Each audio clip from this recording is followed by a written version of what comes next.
내 심장이 멈추는 것 같았다. 그 메시지를 본 순간 내 결혼 생활이 끝났다는 것을 직감했다. 하지만 그 메시지가 끔찍한 빙산의 일각에 불과했다는 사실은 그땐 정말 꿈에도 몰랐다. 온몸의 피가 차갑게 식는 느낌과 함께 역한 분노와 혐오감이 위액처럼 역류했다. 나는 떨리는 손으로, 거의 경련하는 손가락으로 대화 기록 전체를 미친 듯이 스크롤했다. 그 안에는 사촌형 최진우의 병적이고 끈적끈적한 유혹과 아내 윤서아의 약하고 이제 와보니 너무나 위선적인 거절의 말들이 가득했다. 오빠, 나 유부녀인 거 알잖아. 이러면 안 돼. 그녀의 말들은 단호한 거절이 아니었다. 마치 마지못해 하는 형식적인 대꾸에 불과했다. 아니, 오히려 더 교묘하게 상대를 자극하는 듯한 느낌마저 들었다. 선은 넘지 말라고 말하면서도 그 선 바로 앞에서 아슬아슬하게 춤을 추는 여자처럼. 지난번 그 향수 아직도 기억나? 같은 진우의 말에 그녀는 오빠도 참? 이라며 웃는 이모티콘을 보냈다. 그들의 대화는 날카로운 칼날이 되어 내 심장을 천천히 고통스럽게 도려내는 것 같았다. 우리의 지난 6년이, 내가 쏟아부은 모든 사랑과 신뢰가 이 더러운 대화 몇 줄에 산산조각 나고 있었다. 그날 밤 나는 아들 녀석을 재우고 안방으로 들어갔다. 지옥 같은 몇 시간이 흘렀다. 아이 앞에서는 아무렇지 않은 척 웃어야 했지만 속은 시커멓게 타들어가고 있었다. 서아는 아무것도 모른다는 듯 평온한 얼굴로 침대에 비스듬히 누워 책을 읽고 있었다. 그녀가 좋아하는 라벤더 향초가 은은하게 타고 있었다. 평소라면 마음을 안정시켜 주었을 그 향기가 오늘따라 역겹게 느껴졌다.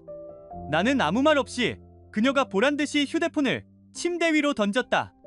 툭 소리를 내며 떨어진 휴대폰 화면에는 진우와 나눈 대화가 선명하게 떠 있었다. 이게 뭐야? 내 목소리는 스스로도 놀랄 만큼 얼음장처럼 차갑고 낮게 깔려 있었다. 서아의 시선이 휴대폰 화면에 닿았다. 그녀의 얼굴이 순식간에 하얗게 질렸다. 동공과 미세하게 흔들리는 것이 보였다. 그녀는 처음에는 당황하며 말을 더듬었다. 입술을 몇 번 달싹이더니 겨우 목소리를 쥐어짰다. 아, 이건 그냥 장난이야, 여보. 진우 오빠가 원래 좀 짓궂잖아. 당신도 알잖아. 장난. 헛웃음이 터져나왔다. 분노가 머리끝까지 치밀어 올랐다. 미쳐버릴 것 같다는 게 장난이라고. 지난번 내 향기가 아직도 기억난다는 게 장난이야. 이게 장난으로 보여, 윤서아. 내 고함에 서아의 어깨가 움츠러들었다. 그리고 예상했다는 듯 그녀는 무너져 내렸다. 갑자기 서러운 비극의 여주인공이 된 것처럼 흐느끼기 시작했다. 뜨거운 눈물이 굵은 방울이 되어 그녀의 뺨을 타고 쉴 새 없이 흘러내렸다. 그녀는 침대에서 내려와 내게 기어오듯 다가와 다리에 매달리며 애원했다. 여보, 미안해. 정말 미안해. 사실은 진우 오빠가 계속 나를 괴롭혔어. 지난번 가족 모임 이후로 계속 연락하고 이상한 소리를 해댔어. 나 너무 무서웠어. 당신한테 말하려고 했는데 당신 성격에 진우 오빠랑 싸우기라도 하면 집안 전체가 풍비박산 날까봐. 그래서 말 못했어. 나는 그냥 조용히 넘어가면 오빠도 그만둘 줄 알았어. 그래서 그냥 적당히 받아주면서 거절하려고 했어. 정말이야. 나 좀 믿어줘. 응. 그녀는 완벽한 피해자였다. 눈물과 함께 쏟아내는 그녀의 말들은 너무나 절박하고 애처로워서 순간적으로 내 마음이 흔들릴 뻔했다. 그래, 내 마음 한구석에서는 아직도 그녀를 믿고 싶다는 작은 희망이 필사적으로 꿈틀거렸다. 어쩌면 정말 그녀는 피해자일지도 모른다. 내가 사랑했던 여자가, 내 아이의 엄마가 이럴 리가 없어. 하지만 이성은 냉정하게 경고를 보내고 있었다. 그녀의 눈물 젖은 연기에는 너무나 많은 허점이 있었다.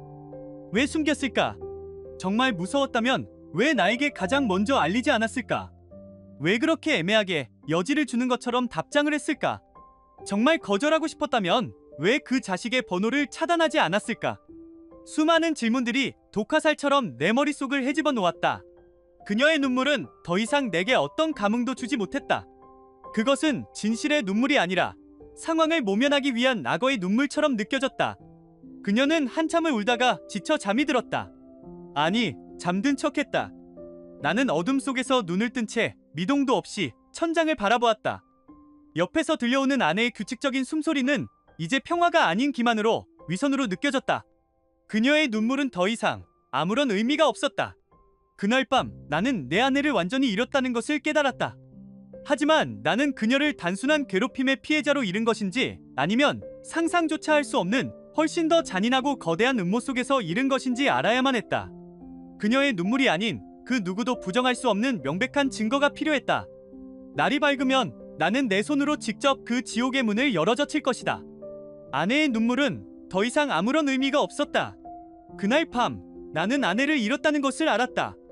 하지만 나는 그녀를 단순한 괴롭힘의 피해자로 잃은 것인지 아니면 상상조차 할 수 없는 훨씬 더 잔인하고 거대한 음모 속에서 잃은 것인지 알아야만 했다. 그녀의 눈물이 아닌 부정할 수 없는 증거가 필요했다. 날이 밝으면 나는 그 해답을 찾을 것이다. 다음 날은 일요일이었다. 아침 햇살이 거실 창을 통해 비스듬히 들어와 먼지를 황금빛으로 물들이고 있었다. 평화롭고 나른한 완벽한 주말의 풍경. 하지만 내 속은 시커먼 폭풍이 휘몰아치고 있었다. 서연은 아들 민준이를 데리고 친정에 간다며 아침 일찍 집을 나섰다. 오늘 민준이 보고 싶어 하시네. 저녁 늦게 들어올게. 그녀의 목소리는 어젯밤의 격렬한 감정이 거짓말이었던 것처럼 아무렇지 않았다. 현관문이 닫히는 소리가 유난히 크게 울렸다. 집 안에는 완벽한 고요함만이 남았다. 나와 내 심장을 미친 듯이 두드리는 소리뿐. 나는 서재로 들어가 컴퓨터를 켰다. 손바닥에서는 축축하게 땀이 났다. 심장이 목구멍까지 차오르는 것 같았다. 이것은 선을 넘는 행위다.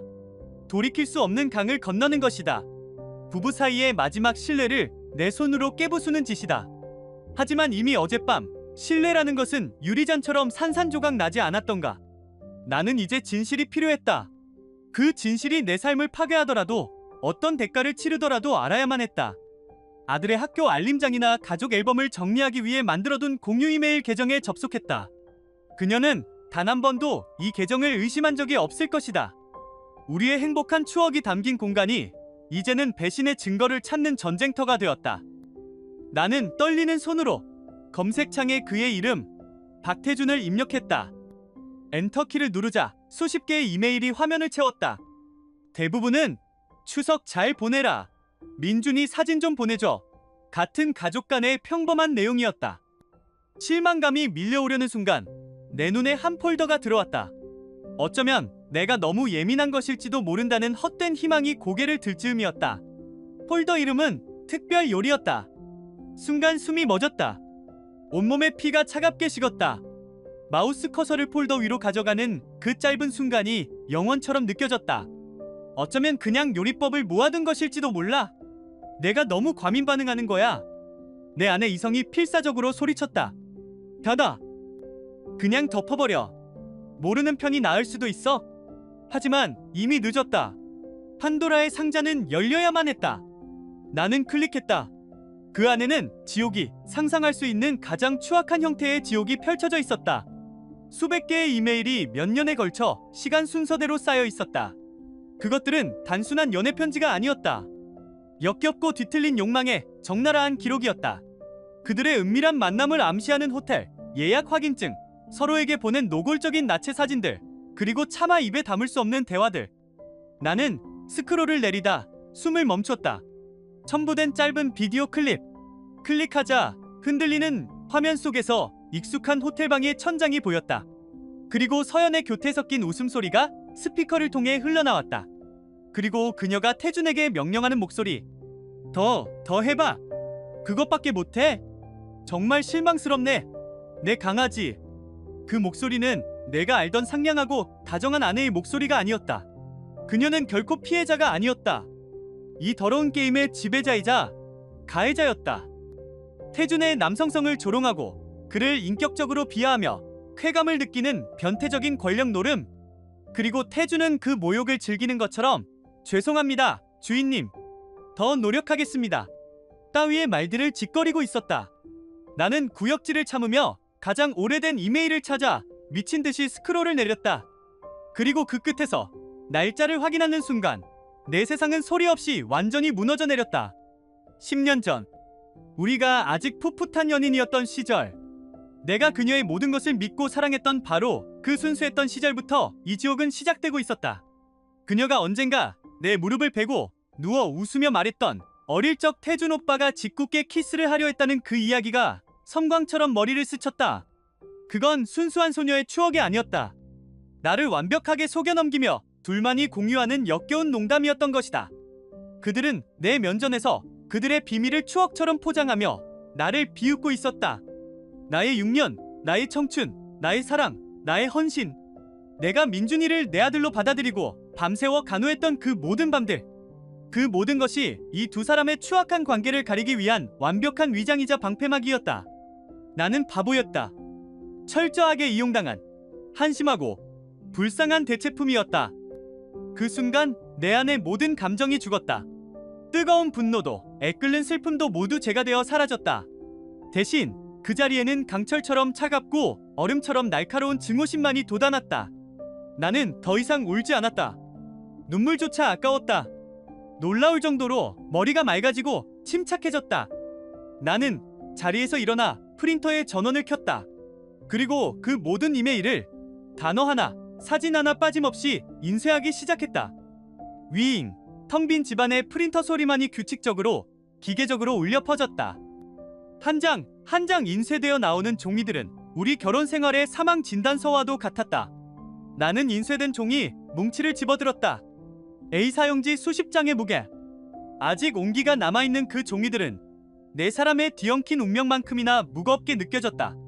나는 이 증거들을 들고 묵묵히 집을 나섰다. 이 지긋지긋한 연극을 끝내야 할 시간이었다. 하지만 관객은 나 하나만으로 부족했다. 이 연극의 또 다른 피해자도 이 모든 잔인한 진실을 알아야만 했다. 인쇄된 종이 뭉치를 집어들었다. 아직 온기가 남아있는 그 종이들은 네 사람의 뒤엉킨 운명만큼이나 무겁게 느껴졌다. 나는 이 증거들을 들고 묵묵히 집을 나섰다. 이 지긋지긋한 연극을 끝내야 할 시간이었다. 하지만 관객은 나 하나만으로 부족했다. 이 연극의 또 다른 피해자도 이 모든 잔인한 진실을 알아야만 했다. 나는 목적지 없이 차를 몰았다. 머릿속은 텅 비어 있었고 창밖의 풍경은 의미 없는 잔상처럼 스쳐 지나갔다. 배신감에 몸부림치던 뜨거운 분노는 이제 차갑게 식어 심장 깊은 곳에 얼음 파편처럼 박혀 있었다. 얼마나 달렸을까? 나는 길가에 차를 세우고 편의점으로 들어갔다. 그리고 망설임 없이 담배 한 갑을 샀다. 4년 전 아들 민준이가 내 품에 안겨 아빠 담배 냄새 싫어라고 말한 그날 이후로 한 번도 입에 대지 않았던 것이었다. 차 안으로 돌아와 떨리는 손으로 담배에 불을 붙였다. 역한 연기가 페북 입속이 파고들었지만 이상하게도 정신이 맑아지는 기분이었다. 나는 휴대폰을 꺼내 오랫동안 연락하지 않았던 대학 동기인 변호사에게 전화를 걸었다. 그는 내 메마른 목소리에 놀란 듯했지만 나는 아랑곳하지 않았다. 내 목소리는 기계처럼 감정 없이 흘러나왔다. 이혼 소송을 준비해야겠어. 상대방 유책 사유고 증거는 충분해. 재산분할에서 법이 허용하는 최소한 외에 단 1원도 양보할 생각 없어. 아이는 내가 키우지 않았어. 친자 관계가 없어. 짧은 통화를 마친 나는 다시 시동을 걸었다. 이제 목적지는 분명했다. 박태준의 집. 내비게이션이 안내한 곳은 평화로운 교회 2층짜리 전원주택이었다. 잘 가꾸어진 정원과 하얀 울타리, 완벽한 가정을 상징하는 듯한 그 집이 오늘따라 구역질 나는 위선 덩어리처럼 느껴졌다. 조수석에 놓인 증거서류 뭉치가 나를 노려보는 것 같았다. 나는 심호흡을 하고 차에서 내렸다. 초인종을 누르기 전 나는 잠시 망설였다. 지금 내가 하려는 일은 한 사람의 인생을, 어쩌면 한 가정을 송두리째 파괴하는 일일지도 모른다. 하지만 그들은 이미 내 인생을, 내 가정을 파괴하지 않았는가? 나는 더 이상 망설이지 않았다. 문이 열리고 한 여자가 나왔다. 박태준의 아내 김수진이었다. 그녀는 약간 피곤해 보였지만 나를 보자 부드럽게 미소 지었다. 그 순수한 미소를 보는 순간 내 마음은 더욱 무거워졌다. 이 여자도 나와 같은 피해자다. 어쩐 일이세요, 지훈씨? 들어오세요. 민준이랑 서연씨는 잘 있죠? 잠시 드릴 말씀이 있습니다, 수진씨. 아주 중요한 일이라서요. 제 아내와 형님에 관한 일입니다. 내 말에 그녀의 얼굴에서 미소가 사라지고 혼란스러운 표정이 떠올랐다. 그녀는 잠시 망설이다 나를 안으로 들였다. 우리는 거실 소파에 마주 앉았다. 아이의 장난감이 어지럽게 널려있는 지극히 평범하고 단란한 가정의 풍경이었다. 그 평범함이 비현실적으로 느껴졌다. 공기는 납처럼 무겁게 가라앉았다. 나는 감정을 최대한 배제한 채 로봇처럼 사실을 나열하기 시작했다. 어젯밤 발견한 메시지부터 오늘 아침에 확인한 이메일까지, 특별 요리라는 폴더 이름, 그 안에 담긴 역겨운 사진과 영상들, 그리고 그들이 서로를 어떻게 부르며 변태적인 짓을 벌였는지에 대해. 내가 말을 이어갈수록 수진 씨의 얼굴은 점점 더 하얗게 질려갔다. 그녀의 손이 미세하게 떨리고 있었다. 말을 마쳤을 때 그녀는 거의 속삭이듯 말했다. 증거 볼 수 있을까요? 나는 그녀를 말리고 싶었다. 보지 않는 게 좋을 겁니다. 정말 끔찍한 것들이에요. 마음만 더 다치실 겁니다. 하지만 그녀의 눈빛은 단호했다. 진실을 외면하지 않겠다는 의지가 보였다. 나는 말없이 준비해온 서류 뭉치를 그녀 앞에 테이블에 내려놓았다. 그녀는 떨리는 손으로 서류를 집어들었다. 처음 몇 장을 넘길 때는 믿을 수 없다는 표정이었다. 무언가 잘못되었을 거라고, 조작된 것일 거라고 생각하는 듯했다. 하지만 한 장 넘길 때마다 그녀의 어깨가 가냘프게 들썩였다. 그녀가 한 사진 앞에서 숨을 멈추는 것을 보았다. 작년 여름 두 가족이 함께 갔던 강릉의 한 펜션에서 찍힌 사진이었다. 그 아래에는 태준이 보낸 이메일 내용이 적혀 있었다. 당신 남편이 바비큐 준비하는 동안 우리가 방에서 뭘 했는지 알면 기절하겠지? 당신 정말 대담해, 나의 여왕님. 수진 씨의 입에서 터져나온 것은 비명이 아니었다. 가슴 가장 깊은 곳에서부터 터져나오는 억눌린 흐느낌이었다. 영혼이 갈갈이 찢기는 소리. 그녀는 서류 위로 고개를 떨구고 오랫동안 울었다. 한참의 시간이 흐른 후 그녀는 붉게 충혈된 눈으로 나를 바라보며 충격적인 비밀을 고백했다. 사실 알고 있었어요? 그 사람이 양성애자라는 거. 그녀의 목소리는 거의 들리지 않을 정도로 작고 갈라져 있었다. 그녀는 남편의 외도를 막을 수 없다는 것을 깨달은 후 최소한의 가정을 지키기 위해 그와 암묵적인 거래를 했다고 했다.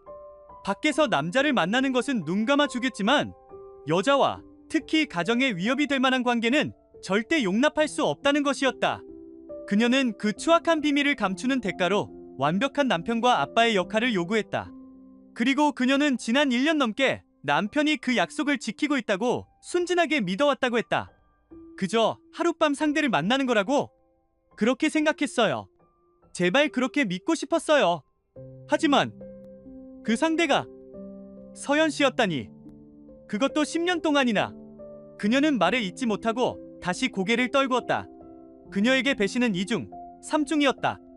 남편의 외도, 믿었던 동서의 기만, 그리고 자신이 지키려 했던 가정이 실은 처음부터 거대한 거짓 위에 세워진 모래성이었다는 사실. 그녀가 필사적으로 지키려 했던 최소한의 세상마저 완전히 무너져 내린 것이다. 그렇게 한참을 앉아 낯선 여자의 무너져 내리는 모습을 지켜보았다.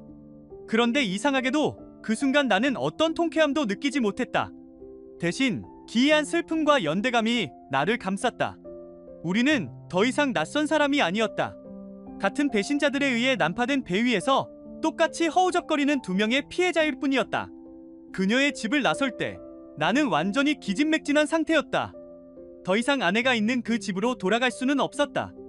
나는 근처의 허름한 모텔의 방을 잡았다. 휴대폰은 쉴 새 없이 울려댔다. 어머니, 형, 그리고 장모님의 부재중 전화가 수십 통 찍혀 있었다. 장모님은 음성 메시지까지 남겼다.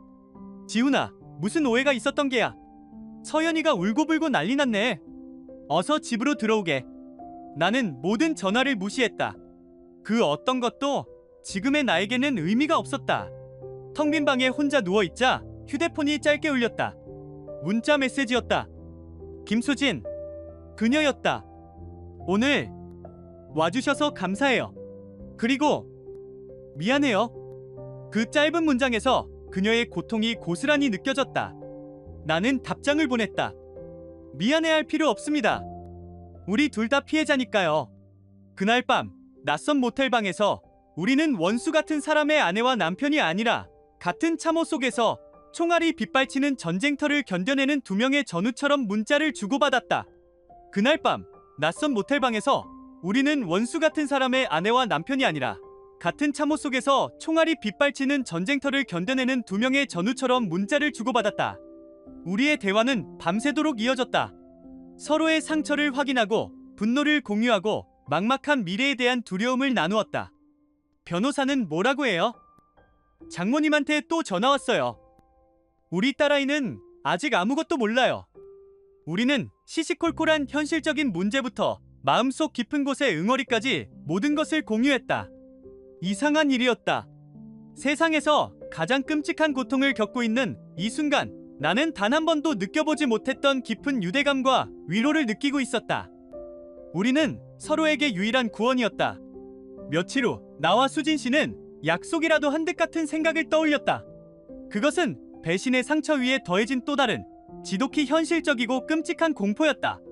그들이 주고받은 이메일에는 서로 외의 다른 상대들과도 안전하지 않은 관계를 가졌다는 내용이 암시되어 있었다. 나는 수진 씨에게 조심스럽게 문자를 보냈다. 수진 씨, 혹시 병원 검사 생각해봤어요? 몇 분간 답이 없었다. 그녀 역시 같은 공포에 떨고 있으리라. 이윽고 답장이 왔다. 네, 생각하고 있었어요. 혼자 갈 용기가 없었는데. 우리는 함께 병원으로 향했다. 소독약 냄새가 진동하는 대기실에 나란히 앉아있는 우리의 모습은 기이하기 짝이 없었다. 벽에 붙은 건강 캠페인 포스터 속 행복한 가족의 모습이 우리를 조롱하는 것 같았다.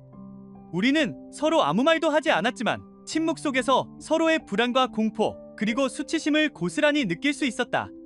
간호사가 내 이름을 불렀을 때 나는 손에 힘이 들어가지 않는 것을 느꼈다. 그 순간 수진 씨가 내 손을 가만히 잡아주었다. 그녀의 손은 차갑게 떨리고 있었지만 그 온기는 내게 큰 힘이 되었다. 우리는 서로의 눈을 바라보았다. 그 눈빛 속에는 당신도 나와 같군요라는 무언의 위로가 담겨 있었다. 검사 결과를 기다리는 일주일은 하루하루가 지옥과도 같았다. 매 순간 최악의 상황을 상상했다. 그리고 마침내 의사로부터 두 사람 모두 음성이라는 결과를 들었을 때 우리는 거의 탈진하듯 서로를 마주보며 안도의 한숨을 내쉬었다. 수진 씨의 눈에서 뜨거운 눈물이 흘러내렸다. 그것은 슬픔의 눈물이 아닌 안도의 눈물이었다. 칠흑 같은 어둠 속에서 발견한 한 줄기 희미한 빛이었다. 그 작은 안도감은 우리를 더욱 단단하게 묶어주었다. 이제 우리는 앞으로 나아가야 했다. 각자의 변호사와 상담하며 이혼 소송을 준비하기 시작했다. 증거는 차고 넘쳤다. 모든 것이 순조롭게 우리의 계획대로 진행되는 것처럼 보였다. 적어도 그때까지는 그랬다. 폭풍은 가장 예상치 못한 순간에 가장 잔인한 방식으로 찾아왔다. 어느 날 저녁 수진 씨에게서 다급한 전화가 걸려왔다. 그녀의 목소리는 거의 비명에 가까웠다. 지훈 씨, 큰일 났어요. 뉴스 좀 봐요. 태준 씨가 죽었대요.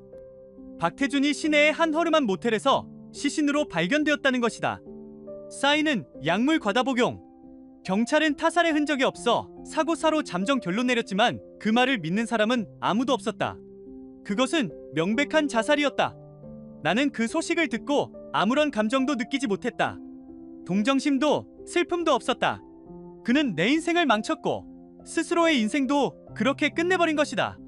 자업자득. 하지만 그의 죽음은 모든 것을 뒤틀어버렸다. 살아남은 자들의 지옥을 예고하는 전주곡이었다. 상황은 180도 달라졌다. 바로 어제까지 수진 씨를 동정하며 그녀의 편에 서주었던 시댁 식구들이 하이에나처럼 돌변했다. 그들은 아들의 죽음을 모두 수진 씨의 탓으로 돌렸다. 그녀가 일을 시끄럽게 만들고 남편을 압박해서 극단적인 선택으로 내몰았다는 것이었다. 네가 우리 아들 죽인 거야. 이 악독한 년. 네가 그 서류 뭉치만 들고 오지 않았어도. 태준의 어머니는 장례식장에서 수진 씨의 머리채를 잡고 흔들며 악을 썼다. 그들은 밤낮으로 전화를 걸어 차마 입에 담을 수 없는 욕설을 퍼붓고 당장 딸과 함께 집에서 나가라고 협박했다. 그 집은 우리 아들 피땀으로 산 집이야. 내년과 내 딸년이 살 자격 없어. 당장 안 나가면 우리가 가서 내 짐 다 길바닥에 내던질 줄 알아. 수진 씨는 순식간에 세상에 홀로 남겨졌다. 남편을 잃었고 가족에게 버림받았으며 어린 딸과 함께 길거리에 나앉을 위기에 처했다. 그녀는 완전히 고립되었고 절망의 늪에 빠져 허우적거렸다. 그녀가 내게 전화를 걸어 울먹이며 말했다. 지훈 씨, 저 이제 어떻게 해야 할지 모르겠어요. 매일 밤 문 두드리는 소리에 잠을 잘 수가 없어요. 아이도 무서워해요. 너무 무서워요. 그녀의 절망적인 목소리를 듣는 순간 나는 결심했다. 이 여자를 혼자 두어서는 안 된다. 우리는 같은 배를 탄 동지이며 이 지옥 같은 전쟁터에서 서로를 지켜야 할 유일한 아군이다. 나는 그녀의 울음소리가 잦아들기를 기다렸다가 차분하지만 단호한 목소리로 말했다. 수진 씨, 내 말 잘 들어요. 일단 짐부터 챙겨요. 아이에게 필요한 것들, 중요한 서류들만 간단하게. 아이 데리고 우리 집으로 와요. 수화기 너머로 그녀의 놀란 숨소리가 들려왔다. 네. 하지만 그건 다른 사람들 눈도 있고 지훈 씨도 힘드실 텐데. 하지만 이거 뭐고 없어요. 지금 수진 씨와 아이가 있을 곳은 거기밖에 없어요. 다른 사람 눈 같은 거 신경 쓸 때가 아닙니다. 이건 제안이 아니라 통보입니다. 당장 오세요. 그렇게 우리의 기묘한 동거가 시작되었다. 세상 사람들은 우리를 손가락질할지도 모른다. 상처받은 두 남녀의 위험한 불장난이라고 비난할지도 모른다. 하지만 그 순간 나에게는 다른 선택지가 없었다. 무너져 내리는 그녀를 보며 나는 무너졌던 나 자신을 보았다. 그리고 결심했다. 최소한 이 여자와 저 어린아이만큼은 내가 지켜주겠다고. 수진 씨와 그녀의 어린 딸 유나가 내 집으로 들어온 첫날, 텅 비어있던 아파트는 어색한 온기로 채워졌다. 처음 며칠은 서로가 보이지 않는 벽을 사이에 둔 것처럼 맴돌았다. 우리는 같은 지붕 아래 살고 있었지만 각자의 고통이라는 섬에 갇혀 있었다. 하지만 시간은 상처를 무디게 만들고 아이들의 웃음소리는 얼어붙었던 우리 마음을 녹이며 일상은 우리를 서서히 묶어주기 시작했다. 어느 날 저녁, 내가 퇴근하고 돌아왔을 때 집안에서는 맛있는 된장찌개 냄새가 풍겨왔다. 수진 씨가 저녁을 준비하고 있었다. 별로 차린 건 없지만 같이 저녁 드세요. 그녀의 수줍은 말에 나는 지난 6년간 서영과 함께 살면서 단 한 번도 느껴보지 못했던 진짜 가정의 따뜻함을 느꼈다. 우리는 작은 식탁에 마주 앉아 밥을 먹었다. 어린 유나가 제잘거리는 소리가 어색한 침묵을 채웠다. 그날 이후로 우리는 함께 저녁을 먹고 거실에서 TV를 보고 나는 유나의 수학 숙제를 봐주고 수진 씨는 내 셔츠에 떨어진 단추를 달아주었다. 상처 입은 두 영혼이 서로의 온기에 기대어 아주 서서히 조심스럽게 서로의 삶에 스며들며 치유되기 시작한 것이다. 나는 수진 씨를 보며 진정한 파트너십이 무엇인지 처음으로 깨달았다. 그것은 거창한 것이 아니었다. 서로의 짐을 멀차 나누어 드는 것이었다. 내가 과거의 악몽을 꾸다 식은 땀을 흘리며 깨어난 밤이면 그녀는 말없이 따뜻한 차를 내밀어 주었다. 그녀가 시댁의 협박 전화에 지쳐 무너져 내릴 때면 나는 그녀의 곁을 지키며 그녀의 이야기를 들어주었다. 우리는 연인이 아니었다. 적어도 처음에는. 하지만 그 어떤 연인보다도 깊은 감정을 공유하고 있었다. 비극이라는 잿더미 속에서 기적처럼 피어난 기묘한 사랑이었다. 결국 우리는 주변의 시선을 감당하기로 결심했다. 더 이상 숨지 않기로 했다. 우리의 관계가 알려지자 예상대로 양가 부모님들은 모두 격렬하게 반대했다. 어머니에게서 전화가 걸려왔다. 지훈아, 너 제정신이니? 아직 이혼 도장도 찍기 전에 그 여자랑에까지 네 집에 들여. 사람들이 뭐라고 하겠어? 비난이 쏟아졌지만 우리는 흔들리지 않았다. 이미 세상이 무너지는 경험을 한 우리에게 사람들의 손가락질 따위는 더 이상 두렵지 않았다. 하지만 진짜 복수는 가장 예상치 못한 곳에서 가장 잔인한 방식으로 시작되었다. 우리의 관계를 알게 된 이서현이 드디어 이빨을 드러낸 것이다. 그녀는 더 이상 내게 미련을 갖지 않았다. 대신 그녀는 내 심장을 가장 고통스럽게, 가장 효과적으로 도려낼 수 있는 무기를 손에 쥐었다. 바로 내 아들 민준이었다. 그녀는 교묘하게 면접 교섭을 방해하기 시작했다. 주말에 민준이를 만나기로 약속한 날이면 당일 아침에 문자를 보내왔다. 민준이가 갑자기 아파서 안 되겠어요. 오늘은 민준이가 기분이 안 좋네요. 다음에 봐요. 나는 매번 허탈하게 발길을 돌려야 했다. 간신히 민준이를 만나도 아이는 예전 같지 않았다. 내 눈치를 보고 수진 씨와 유나의 안부를 물으면 입을 꾹 다물었다. 아이의 눈에 낯선 경계심이 서려 있었다. 어느 날 나는 민준이가 가장 좋아하는 로봇 장난감 신제품을 사들고 갔다. 하지만 민준이는 장난감을 보고도 기뻐하기는커녕 뒷걸음질 치며 서연의 뒤로 숨었다. 민준아, 아빠가 선물 사왔어. 이거 봐. 아이는 내 눈을 피하며 거의 기어들어가는 목소리로 중얼거렸다. 엄마가, 아빠가 이제 우리 버리고 다른 아줌마랑 아기랑 살 거라고 했어. 그래서 나한테 미안해서 잘해주는 거라고. 이거 받으면 안 된다고. 그 순간 나는 온몸에 피가 역류하는 것 같았다. 서연은 아무것도 모른다는 듯 순진한 표정으로 아이의 머리를 쓰다듬으며 나를 향해 경멸적인 미소를 지어 보였다. 나는 분노에 찬 목소리로 그녀에게 소리쳤다. 당신 지금 제정신이야? 애한테 무슨 소리를 하는 거야? 그녀는 조금도 흔들리지 않았다. 오히려 즐기는 듯한 표정이었다. 틀린 말했나요? 당신이 지금 그러고 있잖아요. 그리고 이제 법적으로 당신 아들도 아닌데? 무슨 상관이에요? 그녀의 말은 날카로운 비수가 되어 내 심장에 정확히 밝혔다. 그렇다. 나는 민준이의 법적인 아버지가 아니었다. 나에게는 아무런 권리가 없었다. 서연은 그 사실을 무기 삼아 나를 철저히 유린하고 있었다. 그날 이후로 상황은 더욱 악화되었다. 민준이는 나를 만날 때마다 불안해했고 끊임없이 서연의 눈치를 살폈다. 아이의 맑은 눈에서 나에 대한 공포와 원망이 비치는 것을 볼 때마다 내 가슴은 갈갈이 찢어졌다. 나는 깨달았다. 나의 존재가, 나의 사랑이 오히려 민준이를 더 힘들게 하고 있다는 것을. 내가 아이를 만나기 위해 발버둥 칠수록 서연은 아이를 더 혹독하게 통제하고 자신의 분노를 아이에게 투영하며 세뇌할 것이다. 이 지옥 같은 싸움에서 가장 상처받는 것은 결국 아무 죄 없는 어린아이였다. 나는 며칠 밤낮을 고뇌했다. 잠을 잘 수도 밥을 넘길 수도 없었다. 수진 씨는 그런 내 옆에서 말없이 내 손을 잡아주었다. 그녀는 내 고통을 누구보다 잘 이해했다. 그녀 역시 자신의 딸을 지키기 위해 싸우고 있었으니까. 어느 날 밤 내가 괴로워하는 것을 보다 못한 그녀가 조심스럽게 입을 열었다. 지훈 씨, 때로는 가장 큰 사랑은 놓아주는 거래요. 아이가 이해할 수 없는 전쟁터에서 아이를 지켜주는 것. 그게 부모가 할 일일지도 몰라요. 그녀의 말은 고통스러웠지만 현명했다. 결국 나는 내 인생에서 가장 고통스러운 결정을 내려야만 했다. 마지막으로 민준이를 만나는 날, 나는 아이를 놀이공원에 데려갔다. 우리는 함께 솜사탕을 먹고 회전목마를 탔다. 나는 아무렇지 않은 척 세상에서 가장 행복한 아빠인 척 웃었지만 심장은 산산조각 나고 있었다. 헤어질 시간이 되어 아이를 서연에게 데려다 주었을 때 나는 아이를 한 번 더 꽉 안아주었다. 어쩌면 정말 마지막이 될지도 모를 포옹. 아이의 작은 몸에서 나는 따뜻한 체온과 솜사탕 냄새가 났다. 아들, 아빠가 세상에서 우리 민준이 제일 사랑하는 거 알지? 언제나, 영원히. 아이는 고개를 끄덕였다. 나는 차마 뒤돌아보는 아이를 다시 쳐다보지 못하고 차에 올랐다.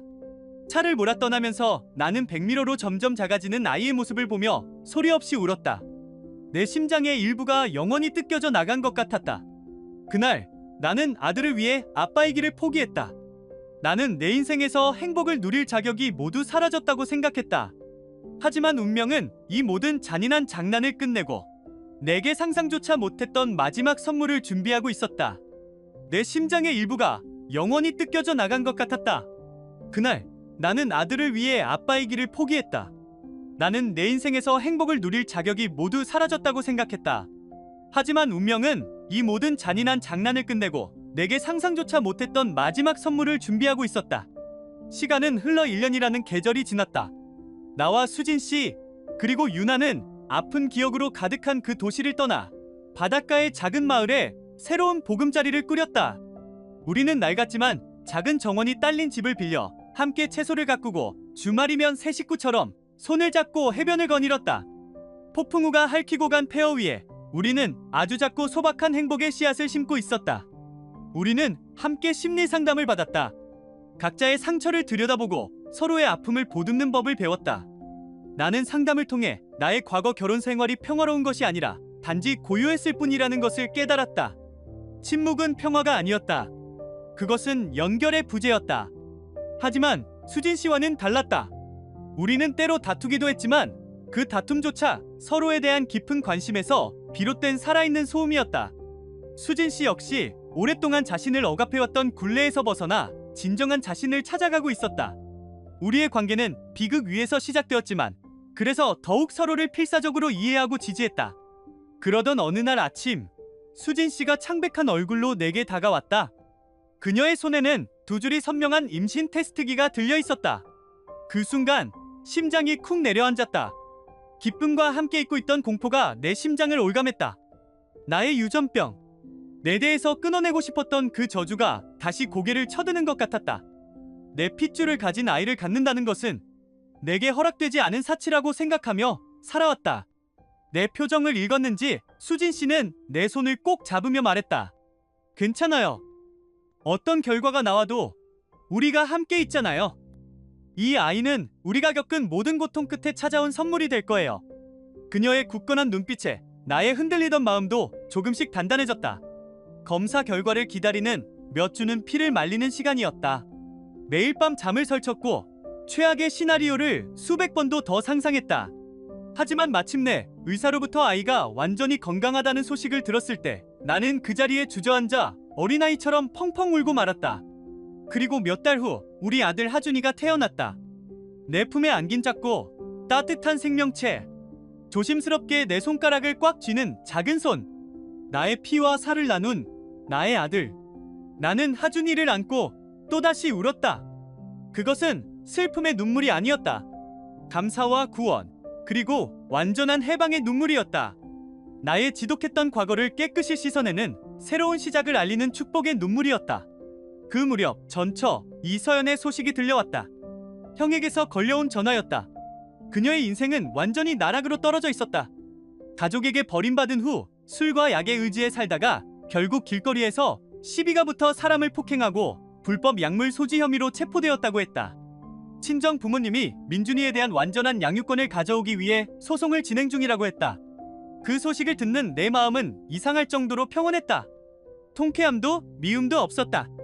그저 스스로를 파괴해버린 한 인생에 대한 희미한 슬픔만이 스쳐 지나갈 뿐이었다. 그녀는 이제 내 인생과 아무 상관없는 아주 먼 세상의 사람이었다. 오늘도 평화로운 저녁이다. 나는 정원에서 막 따온 토마토를 씻고 있고 수진 씨는 부엌에서 맛있는 냄새를 풍기며 저녁을 짓고 있다. 거실에서는 유나가 동생 하준이에게 동화책을 읽어주는 소리가 들린다. 옛날에 유나의 낭낭한 목소리와 이따금씩 터져나오는 아이들의 웃음소리가 집안을 가득 채운다. 물론 내 마음속 상처가 완전히 사라진 것은 아니다. 가끔 민준이 또래의 아이를 볼 때면 심장이 쿵하고 내려앉는다. 그 흉터는 아마 평생 나를 따라다닐 것이다. 하지만 이제 더 이상 아프지는 않다. 그저 나를 더 단단한 어른으로 만들어준 아팠던 과거의 흔적일 뿐이다. 그 상처가 있었기에 나는 진정한 행복이 무엇인지 알게 되었다. 나는 매일 아침 눈을 뜰 때마다 내 옆에 잠든 수진 씨를 보고 요람에서 들려오는 아들의 숨소리를 들으며 내가 마침내 평화를 찾았다는 것을 안다. 폭풍우는 지나갔다. 그리고 폐허가 된 땅 위에서 우리는 서로의 손을 잡고 새로운 집을 지었다. 앞으로의 여정도 길겠지만 나는 이제 더 이상 혼자가 아니다.